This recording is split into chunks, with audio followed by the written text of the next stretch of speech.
Pak, itu kayak tumbuh satu di Tangerang ketahuan, ada di Bekasi, tiba-tiba ada lagi yang paling baru nih Pak, di Jakarta, di dekat Pulau C, sekitar di depan Pulau C, kawasan reklamasi. Itu juga ada tuh temuan pagar laut. Sebenarnya gini, sudah terinfo belum Bapak? Gini, belum, kalau ini belum. Tapi yang pasti begini, di beberapa lokasi di Kepulauan Seribu, ini kita sering sekali menghentikan kegiatan reklamasi ya.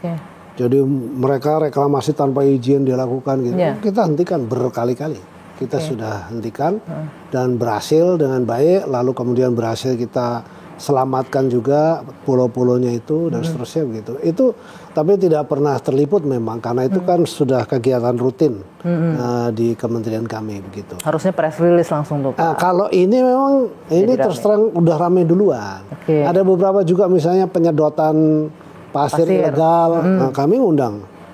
Kalau undang media ya, kalau memang itu sifatnya sangat strategis dan kemudian itu harus bisa menjadi pembelajaran buat masyarakat untuk mereka tidak melakukan hal-hal yang seharusnya tidak boleh, itu kami lakukan.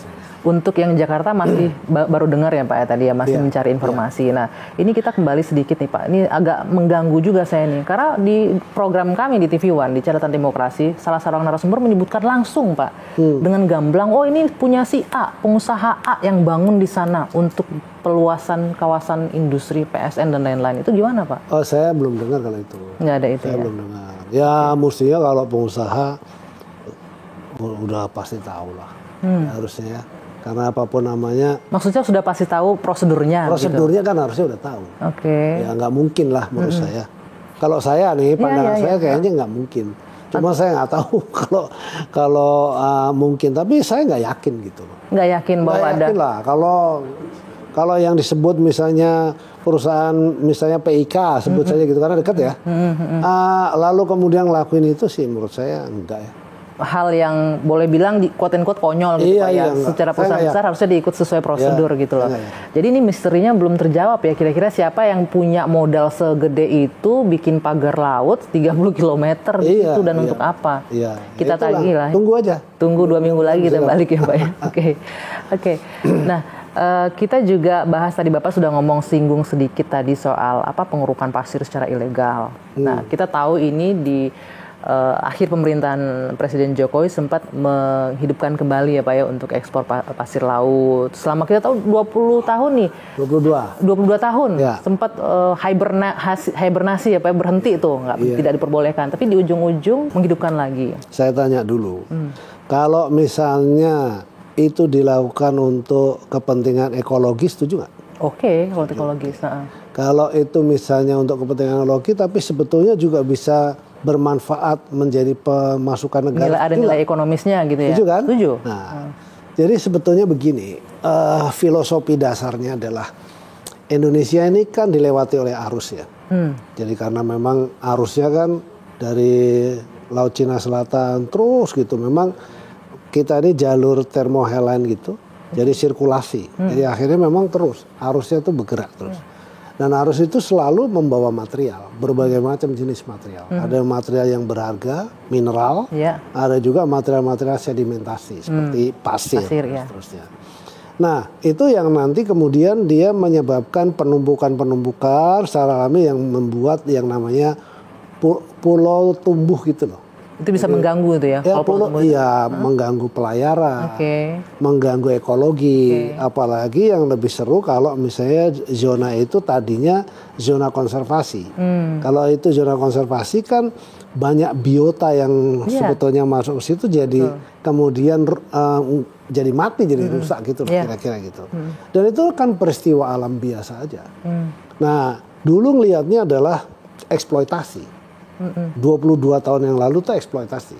Karena dikeruk. Jadi keruk untuk kepentingan komersial ansih gitu loh. Artinya tuh nggak peduli dia, pokoknya ambil aja. Sementara negara nggak dapat manfaat atau masyarakat nggak dapat manfaat. Nah ini berubah nih, polanya berubah. Oh jadi tidak hanya untuk itu, lebih peruntukannya seperti apa nih? Kita checking dulu secara berdasarkan kajian. Kalau kita baca di PP itu ya, PP 26 2023. Itu ada tim kajian namanya, yang terdiri dari berbagai macam lembaga yang kompeten.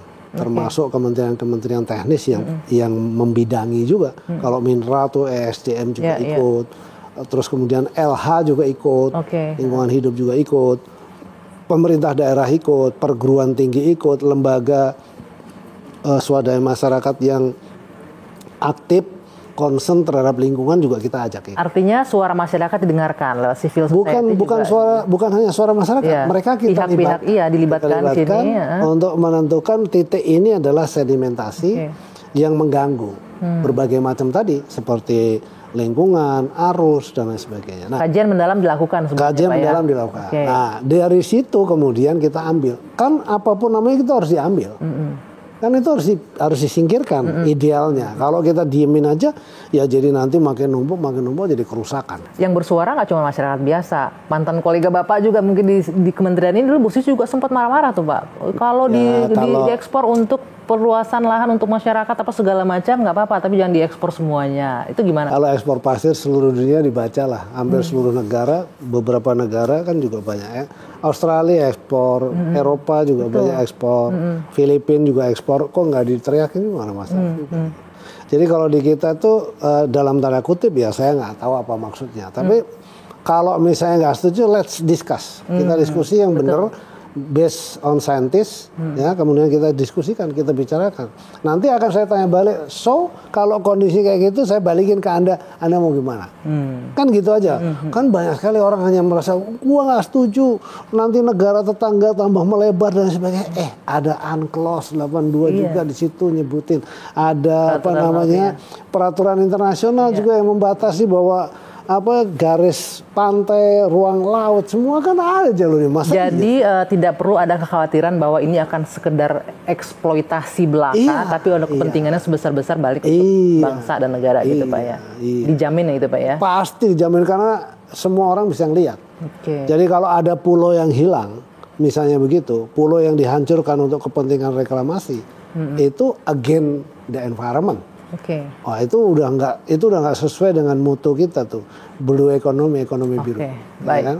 Itu kira-kira gitu. Mumpung saya punya kesempatan ketemu Pak Menteri, ini waktunya kan agak susah ya kita minta. Jadi saya mau tanya banyak hal Pak. Nanti di segmen selanjutnya kita akan bahas ini soal itu Pak, benih lobster. Menarik. Yang kita punya potensi luar biasa, tapi kok yang menikmati negara-negara tetangga gitu Pak. Nanti kita bahas ya Pak ya. Saya jeda. Saat lagi di One on the Spot. Anda masih menyaksikan One on the Spot bersama saya Dwi Anggia. Pak Menteri, ini yang sudah kita singgung sebelumnya. Soal benih lobster, benur ini. Kita tahu Indonesia ini diantara potensi kekayaan alam kita yang jadi primadona ya Pak ya, lobster. Salah satu di antara 4, saya kalau nggak salah. Iya, ada lobster, ada apalagi itu udang. Ada unagi juga kita. Unagi kan dari Indonesia juga. Banyak. Terus diolah di Jepang sana ya Pak ya? Dibesarkannya di Jepang. Iya. Oke. Nah, berkaitan ini dengan lobster, benur ini juga cukup seksi. Karena ada beberapa kasus penyelundupan besar yang bukan kasus, marak dong. Marak sekali. Nah, dan kita kalau saya singgung tadi sebelumnya, ini negara tetangga aja menikmati hasilnya nih sampai ber-MM. Tadi Bapak bilang berapa? 9